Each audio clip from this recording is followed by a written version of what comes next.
নমস্কার বন্ধুরা, পম্পা লাইফস্টাইলে আপনাদেরকে স্বাগত জানাই। আজকে আবার আমি ব্লগটা শুরু করছি। তা আপনারা কেমন আছেন? আশা করি ভালো আছেন। তো প্রতিদিনকার যেটা অভ্যাস সেটা তো আমাকে করতেই হবে। দেখো এখন তো ফুল তুলবো না, তবুও ছাদে চলে আসি ঘুম থেকে উঠে। আর কালকে জানো তো এই ছাদে এইগুলো মানে গাছের গুঁড়াগুঁড়ে সব মাটি দিয়েছি, তোমাদের দাদাভাই মাটি এনে দিয়েছিলো। আর গাঁদা ফুলের গাছগুলো সব তুলে দিয়েছি, কেননা আর ফুল দেবে না বলে। আর একটা গাছ ভালো ছিল বলে একটা গাছ রেখে দিয়েছি। তো দেখি ওইটাতে কী গাছ লাগানো যায়। তো যে গাছই লাগাই না কেন সেটাই তোমাদের সঙ্গে শেয়ার করব। আর এবার দেখো নিচে নেমে এসে দেখো নিচেকার জানলাটা এখন খুলে দিচ্ছি, তারপর বিছানাটা একটু পরিষ্কার করে নেবো। তারপর ধরো বাসি কাজ বলতে ঘর মোছা আছে, আর জলের বোতলগুলো ধুয়ে রাখবো, আর কি বলবো বাসনগুলো ধোবো।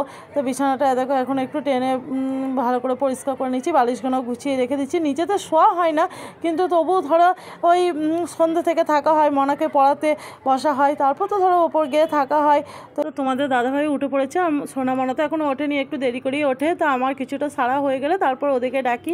তাই দেখো বাসনগুলো আছে রাতেকার, তো এগুলো ধোবো। দেখো রাতে দেখো তরকারি বুনিয়েছি, মানে সেইগুলোও খোসাগুলো সব ফেলা হয়নি, এবার সব আস্তে আস্তে সব করবো। তাও রান্নার জানলাটাকে খুলে রাখি।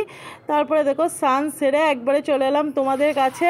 দেখো বন্ধুরা রান্না নিয়ে চলে এলাম। তা দেখো চাটনিটা করেছি, আর পনিরটা আনতে একটু দেরি হলো তোমাদের দাদাভাই, সেই জন্য আমি আলুটাকে সেদ্ধ করে নিয়েছিলাম। এবার পনিরটাই যে ভেজে নিচ্ছি।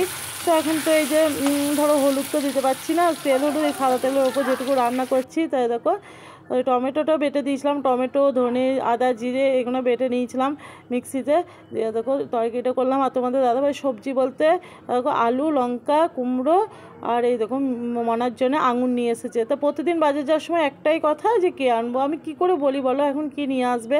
এখন তো কিছুই খেতে নেই, তেল মশলা ছাড়া কি রান্নাটা করব। তো যাই হোক বন্ধুরা, তারপর আর ভিডিও করা হয়নি। দিয়ে দেখো একবারে রাত্রেবেলায় রাত্রে খাবার করে নিচ্ছি, কুমড়োর তরকারি আলু আর দিয়ে একটা তরকারি করেছি, মানে আলু কুমড়োর তরকারি করেছি, আর করেছি পরোটা হালকা তেলে, আর এটা দুধ। তো আজকে ভিডিওটা এই পর্যন্ত, কেমন লাগলো কমেন্টে জানিও।